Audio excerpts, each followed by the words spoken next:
नमस्कार, मैं श्वेता सिंह आपका स्वागत करती हूं। रात के 10 बज रहे हैं। आप आज तक पर दस्तक देख रहे हैं। संसद में पर्चे फाड़े जा रहे हैं, हंगामा हो रहा है। दिल्ली में पश्चिम बंगाल की मुख्यमंत्री ममता बनर्जी दूसरे विपक्षी दलों के नेताओं के साथ पिछले 48 घंटों से मुलाकात कर रही हैं। उत्तर प्रदेश के बीजेपी सांसदों की बैठक अलग चल रही है। सारी कवायद सत्ता बचाने और सत्ता हासिल करने के लिए। इस दौड़ भाग में क्या वाकई जनता के सबसे बड़े मुद्दे बेरोजगारी की बात होती है? जहां नौकरी के लिए चुनकर भी बेरोजगार बना दिया जा रहा है, दस्तक देकर पूछना पड़ता है, बनाकर क्यों नौकरी पाने का नसीब बिगाड़ दिया जा रहा है? मध्य प्रदेश में विधानसभा का सत्र शुरू होने से पहले एक नियम बना है। कहा गया है कि विधायक पप्पू, गोदी, फेंकू, झूठा, बंटाधार, मंदबुद्धि और मामू जैसे शब्दों का इस्तेमाल सदन के भीतर नहीं कर सकते। ऐसे 200 शब्दों को असंसदीय करार दिया गया है। लेकिन काश इस बात को भी समझा जाता कि सबसे बड़ा असंसदीय, अमानवीय, असहनशील शब्द है बेरोजगारी। बेरोजगार से बड़ा कोई अपशब्द ही नहीं। इसीलिए मध्य प्रदेश से युवाओं को नौकरी दिलाने की दस्तक देती पहली रिपोर्ट देखिए। मामा जी प्लीज प्लीज हम लोगों को नियुक्ति दे दीजिए। इस इंतजारों पे तो हम लोग कब तक सहेंगे? मामा जी प्लीज प्लीज मामा जी। मैं भी पिछले 3 साल से इंतजार कर रही हूँ ज्वाइनिंग का, लेकिन ज्वाइनिंग नहीं हो रही है। आंसू रुकने का नाम नहीं लेते।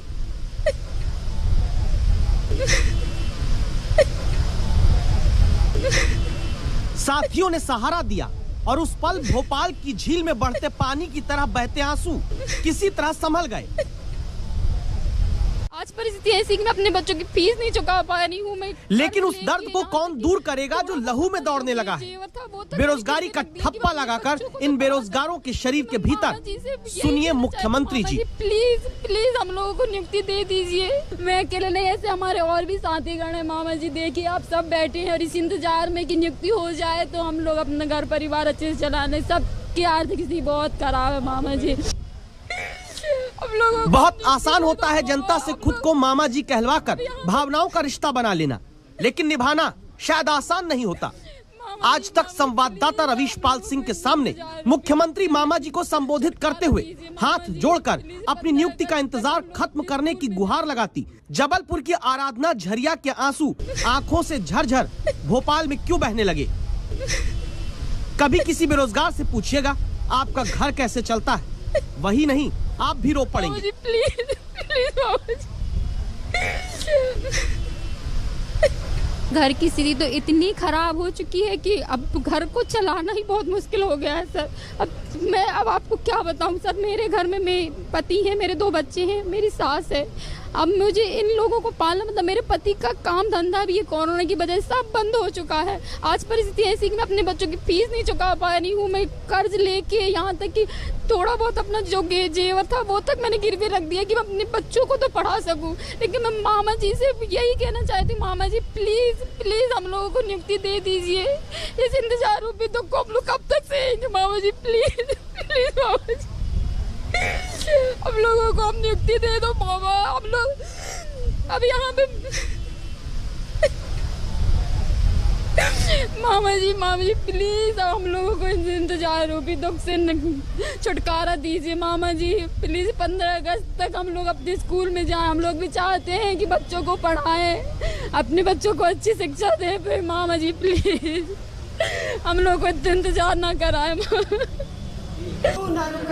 आराधना अकेली नहीं है। मुंह पर अपनी बेरोजगारी के छापे वाला मास्क लगाए बैठे ये लोग, जिस पर लिखा है मामा नियुक्ति दे दो। दावा है कि मध्य प्रदेश में ऐसे 30,000 बेरोजगार हैं जिनका चयन हो चुका है, लेकिन नियुक्ति पत्र अभी नहीं मिला। मध्य प्रदेश के चयनित शिक्षकों का इंतजार अपनी ज्वाइनिंग को लेकर के लगातार लंबा होता जा रहा है। जनवरी के बाद से लेकर अब तक कई ऐसे मौके आए हैं जब ये चयनित शिक्षक बार बार राजधानी भोपाल पहुंचते हैं। एक बार फिर से तेज बरसात के बीच तमाम चयनित शिक्षक अपनी मांगों को लेकर राजधानी भोपाल पहुंचे हुए हैं और आप तस्वीरें देख सकते हैं इस समय जहां पे जोरदार बारिश हो रही है और क्योंकि और कोई जगह नहीं मिली तो नीलम पार्क में इस एक जो स्ट्रक्चर बना हुआ है, इसके नीचे फिलहाल ये तमाम चयनित शिक्षक जो हैं वो बैठे हुए हैं। अलग अलग जिलों से किराया खर्च करके भोपाल में आकर नियुक्ति दो, इंतजार से मुक्ति दो कहने वाले ये कौन है? अगर अपने बच्चों को सरकारी नौकरी का सपना दिखाते हैं तो इनके इंतजार के बारे में सुन लीजिए। वर्षों बाद 2018 में जाकर मध्य प्रदेश में शिक्षक भर्ती निकली थी।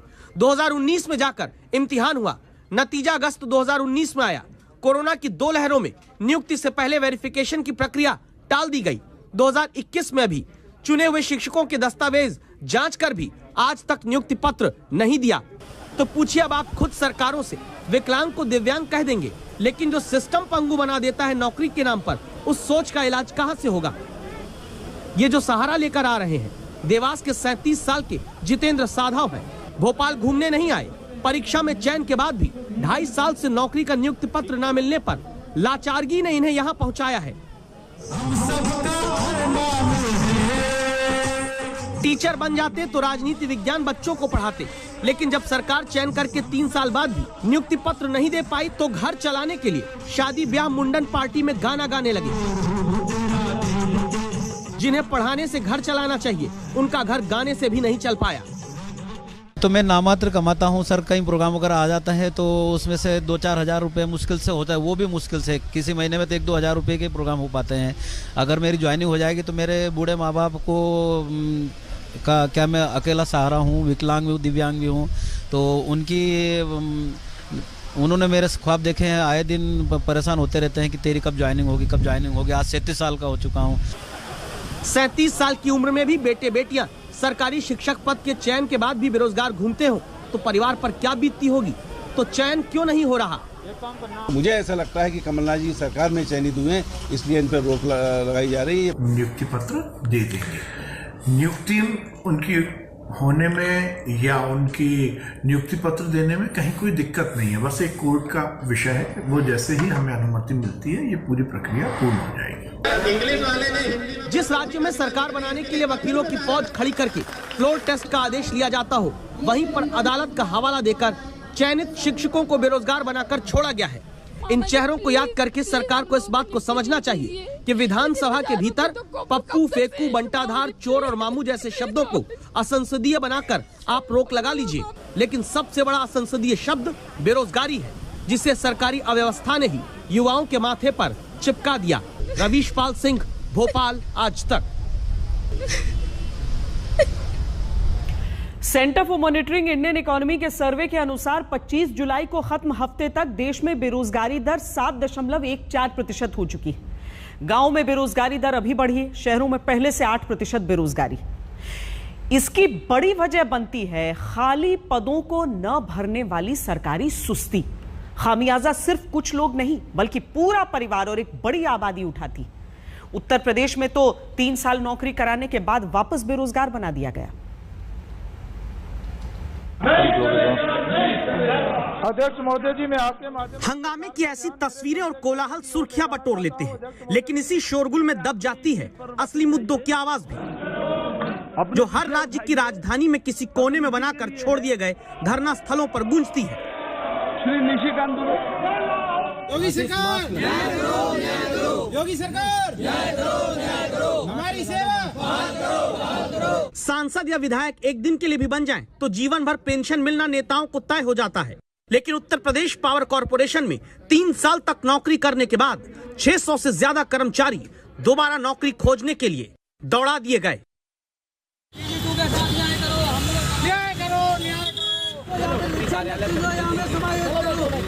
लखनऊ में एक जगह से दूसरी जगह धरना देकर वापस अपनी नौकरी पाने के लिए परेशान घुमाए जाते हैं 600 परिवार। न्याय करो, न्यायालय के आदेश का पालन करो। हाथ में तख्ती और बैनर लेकर दोबारा नौकरी पाने के लिए प्रदर्शन करते इन लोगों का चयन 2014 में यूपी पावर कॉर्पोरेशन में हुआ।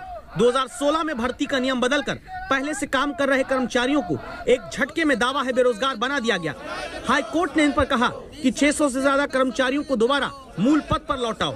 सुप्रीम कोर्ट तक ने कहा कि सरकार इन्हें खाली पदों पर दोबारा समायोजित करे, लेकिन महीनों बीत गए। बेरोजगार बनाकर छोड़े गए कर्मचारियों के लिए उत्तर प्रदेश पावर कॉर्पोरेशन का दिल नहीं पसीजा। हमारी सेवा बहाल करो, बहाल करो, बहाल करो। ऑर्डर को भी 1.5 साल हो चुका है आए हुए, और उस पर कोई भी विचार नहीं किया गया आज तक। अधिकारी बस ये कह देते हैं कि ठीक है हम इसके विषय में विचार करेंगे, ये करेंगे, वो करेंगे, लेकिन आज तक कोई उसका संतोषजनक जवाब नहीं आया है। हालात बहुत ही दयनीय है। अभी एक वक्त का खाना खाने के लिए भी दूसरे वक्त का सोचना पड़ता है कि दूसरे वक्त का खाना आएगा कैसे। योगी सरकार महीनों बीत जा रहे हैं वापस नौकरी पाने के संघर्ष में।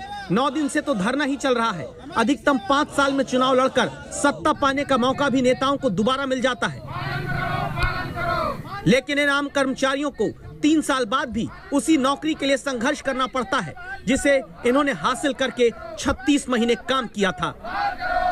मंत्री से लेकर के अफसरशाही तक इसके बारे में जानते हैं, लेकिन किसी ने भी ये जहमत नहीं उठाई कि जो 613 कर्मचारी सड़क पर पड़े हैं उनकी भी सुध ले ली जाए। लखनऊ से कैमरामैन संजय सिंह के साथ अभिषेक मिश्रा, आज तक। नेताओं अधिकारियों के बच्चे सरकारी स्कूल में नहीं पढ़ते हैं। नेता अधिकारी सरकारी अस्पताल में इलाज नहीं कराते हैं। सरकारी स्कूल मतदान केंद्र बनकर नेताओं की किस्मत तो तय कर देते हैं, लेकिन आम जनता के बच्चों का भविष्य सुनहरा नहीं बना पाते।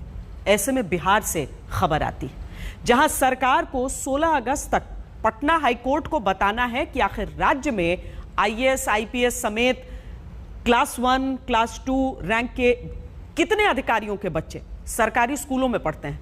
लेकिन काश अब ये सिर्फ सवाल न रह जाए। नरेंद्र मोदी जी के निर्देशानुसार इस देश में 15 फाइनेंस के माध्यम से प्रत्येक गांव में जहां भी शमशान घाट की जरूरत होगी, हम शमशान घाट भी बनाने का काम करेंगे। गांव-गांव शमशान घाट बनाने का वादा करने वाले ये सम्राट चौधरी हैं, बीजेपी के नेता और बिहार में पंचायती राज मंत्री। नाम सम्राट, लेकिन सोच जनता के प्रति ऐसी कि जिन्हें पंचायत स्कूल खोलने की बात करनी थी, वो जनता के लिए इसी हफ्ते गांव-गांव शमशान घाट बनाने की बात कहने लगे। और ऐसी ही सोच के कारण बिहार के सरकारी स्कूलों की हालत ये कि इमारत देख लीजिए तो लगेगा नहीं कि यहाँ स्कूल चलता है, कि खंडहर ही रहता है। स्कूल है भी तो टीचर नहीं। और नौबत ऐसी आ गई कि पटना हाईकोर्ट के निर्देश के बाद अब शिक्षा विभाग के प्रधान सचिव ने सभी 38 जिलों के DM और SP को चिट्ठी लिखी है। 4 अगस्त तक बताना है कि जिलों में IAS, IPS समेत क्लास 1 और क्लास 2 रैंक के कितने सरकारी अधिकारियों के बच्चे सरकारी स्कूल में पढ़ते हैं।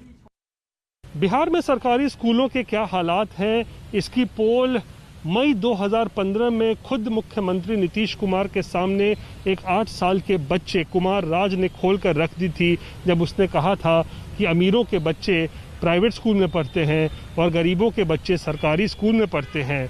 उस वक्त उस बच्चे के चुभते हुए सवालों का नीतीश कुमार के पास कोई जवाब नहीं था। कहानी आगे बताएं उससे पहले याद करिए मई 2015 की इन तस्वीरों को।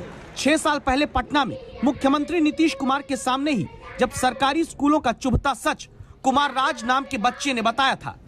2 तरह का शिक्षा का व्यवस्था है। अमीरों के लिए अलग, जिनके बच्चे नामी प्राइवेट स्कूलों में पढ़ने जाते हैं, और गरीबों के लिए अलग, जिनके बच्चे सरकारी स्कूलों में पढ़ने जाते हैं।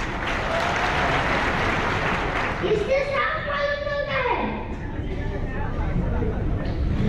प्राइवेट स्कूलों की अपेक्षा सरकारी स्कूलों में शिक्षा तथा सुविधाओं का घोर अभाव है।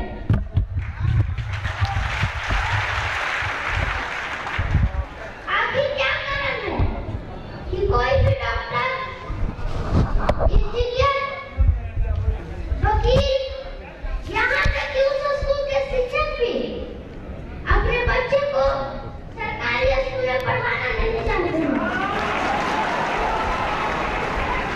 और यही कारण है कि हम बच्चे हीर भावना का शिकार हो जाते हैं। 6 साल पहले मुख्यमंत्री इस बच्चे के सीधे सवालों को सिर झुकाकर सुनते रहे थे। बाद में बच्चे को माला पहनाकर चले गए थे। जवाब अब भी सरकार नहीं दे सकती, क्योंकि सरकारी स्कूलों की हालत बिहार में बदली तो है नहीं। तभी तो शिक्षकों की भर्ती से जुड़े एक मामले में सुनवाई करते हुए हाईकोर्ट ने पूछ लिया, आखिर कितने नौकरशाहों और बड़े अधिकारियों के बच्चे सरकारी स्कूल में पढ़ने जाते हैं, हमें बताइए। कोर्ट का कंसर्न जो है ओवरऑल बिहार के एजुकेशन सिस्टम, स्पेशली जो गरीब लोग हैं उन लोगों का ऊपर जो इसका इम्प्लीकेशंस हो रहा है, क्योंकि अमीर लोग या इन्फ्लुएंशियल लोग तो अपने बच्चों को बाहर पढ़ने भेज दे रहे हैं या प्राइवेट स्कूल्स में पढ़ा रहे हैं, लेकिन गरीब तबके के बच्चे जो हैं वो सबसे ज़्यादा इससे इफेक्टेड हो रहे हैं। उस वजह से कोर्ट ने इसका संज्ञान लिया है। सरकारी रिपोर्ट के ही मुताबिक 2014 से 2018 के बीच 40 लाख बच्चे सरकारी स्कूलों से कम हो गए। 5 साल में सरकारी स्कूल के भीतर बिहार में बच्चों का दाखिला 26 लाख तक घट गया और हालत ये कि बिहार के सरकारी स्कूलों में 3 लाख से ज्यादा पद शिक्षकों के खाली पड़े हैं। जहां न टीचर पर्याप्त हो, न शिक्षा देने लायक संसाधन, वहां सवाल यह है क्या अगर सरकारी अफसरों के बच्चे ही सरकारी स्कूल में पढ़ने अनिवार्य कर दिए जाएंगे तो हालात सुधरेंगे? इस सवाल के साथ हम बिहार विधानसभा के भीतर दाखिल होते हैं। सरकारी स्कूल में नहीं भेज रहे हैं तो क्यों नहीं भेज रहे हैं, इसका भी आप क्वेश्चन कीजिए। हाँ, क्योंकि कोई ना कोई कारण है, यहाँ पर कोई सरकारी स्कूल में पढ़ाने के लिए तैयार नहीं है। सरकारी स्कूल की व्यवस्था और किस तरीके से क्या है ये तो सब लोग को पता ही है कि टीचर लोगों का क्या हाल है, स्टूडेंट लोग का क्या हाल है, एग्जाम में क्या होता है क्या नहीं, ये बताने वाली बात नहीं है, तो समझने वाली बात है। ये तो बहुत महत्वपूर्ण है। जितने IAS IPS हैं उनके बच्चे को सरकारी स्कूल में ही पढ़ाना चाहिए, तभी एक अच्छा मैसेज जाएगा। मैं इसके एकदम साथ में हूँ, क्योंकि जब वो खुद उनको, हम लोग लॉ मेकर हैं और लॉ एग्जीक्यूटर ब्यूरोक्रेट्स ही होते हैं, और उनके जब बच्चे पढ़ेंगे सरकारी स्कूल में तभी उनको पता चलेगा कि क्या कमियां हैं, उसको वो दूर करेंगे। क्यों नेताजी, आपकी नेता बिरादरी के घर के बच्चे क्यों ना सरकारी स्कूल में पढ़ें? क्या आपकी जवाबदेही नहीं है?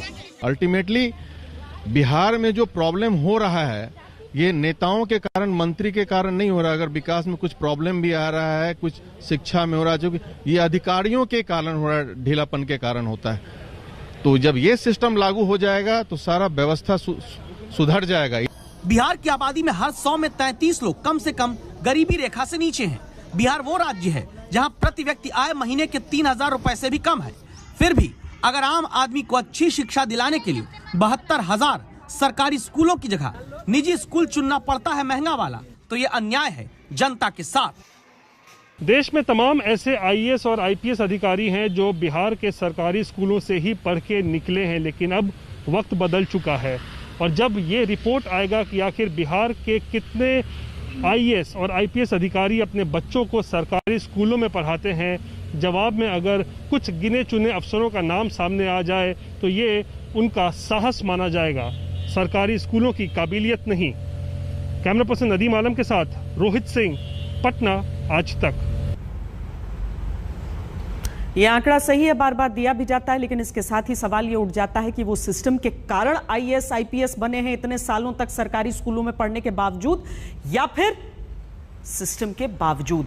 तो सिस्टम के बावजूद अगर बने हैं, सिस्टम दुरुस्त हो जाए तो और कितनी गुंजाइश है। बहरहाल कोरोना के संकट काल में अभी जनता की जान की सुरक्षा बड़ी या फिर स्वास्थ्य मंत्री के जन्मदिन का लापरवाही भरा जश्न? इस सवाल की दस्तक इसीलिए क्योंकि राजस्थान के स्वास्थ्य मंत्री रघु शर्मा का बर्थडे ऑडिटोरियम में सैकड़ों लोगों की भीड़ के बीच सोशल डिस्टेंसिंग और कोरोना प्रोटोकॉल की धज्जियां उड़ाते हुए मनाया गया। लेकिन जब स्वास्थ्य मंत्री को ही नियमों की चिंता नहीं तो पुलिस से किसी कार्रवाई की उम्मीद करना बेमानी हो जाता है। ऐसे में मंत्रियों को नियम तोड़ता देख जनता भी नियमों को नहीं मानती या फिर खुद को ठगा हुआ महसूस करती है।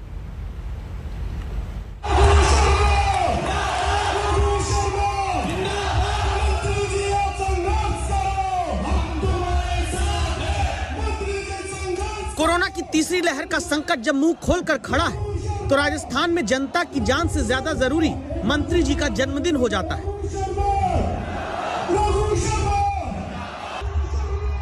26 जुलाई की तस्वीरें हैं। राजस्थान के स्वास्थ्य मंत्री रघु शर्मा का हैप्पी बर्थडे था और राज्य के स्वास्थ्य मंत्री के जन्मदिन के जश्न में ऑडिटोरियम में सैकड़ों लोग जुट जाते हैं। जहां स्कूल कॉलेज तक बंद है, वहां राजस्थान नर्सेज एसोसिएशन और RUHS कॉलेज की तरफ से हेल्थ मिनिस्टर का बर्थडे समारोह अनहेल्दी माहौल को जन्म देते हुए मनाया जाता है। और मंत्री रघु शर्मा जी कहते हैं, कोरोना का दौर खत्म हुआ नहीं है, इसीलिए हम बार बार सोशल डिस्टेंसिंग की बात करते हैं, मास्क लगाने की बात करते हैं, हाथों को सैनिटाइज करने की बात करते हैं। कहीं कहीं सावधानी लगती है। मेरी आप लोगों के माध्यम से प्रदेश की जनता से विनम्र प्रार्थना है कि अभी कोरोना का खतरा टला नहीं है। विशेषज्ञ तीसरी वेव की बात कर रहे हैं। ऐसे में अगर जरा सी असावधानी हम बरतेंगे, वो हमारे लिए थर्ड वेव के रूप में खतरे के रूप में सामने आ सकती है। तीसरी लहर आ सकती है नहीं मंत्री जी, आ ही जाएगी जब आप ही अपने जन्मदिन पर सोमवार को इतने उत्साहित हो गए कि वही प्रोटोकॉल भूल गए जिन्हें फॉलो न करने पर जनता जुर्माना भरती है। बर्थडे पर अपने दीप जलाते हैं तो ना खुद मास्क पहनते हैं ना दूसरे। तलवार निकाल कर रघु शर्मा उसी भीड़ में खड़े हो जाते हैं जिससे बचा जा सकता था। लेकिन स्वास्थ्य मंत्री को इससे भला क्या लेना देना। एक तो कद्दावर नेता है, ऊपर से मंत्री पद हाथ में, अपनी वाहवाही, अपना बर्थडे, अपनी ताकत, अपना कानून, अपनी पुलिस। तो भीड़ जुटाओ, बर्थडे मनाओ, बाकी नियम कायदा कानून जनता के लिए है। ब्रेक का वक्त है। ब्रेक के बाद दिखाएंगे कि पहाड़ों पर 24 घंटे में 6 जगह बादल फटने से एक नया खतरा देश में दस्तक दे रहा है। बादल क्यों बन गए बम? पूरी खबर दस्तक के अगले हिस्से में।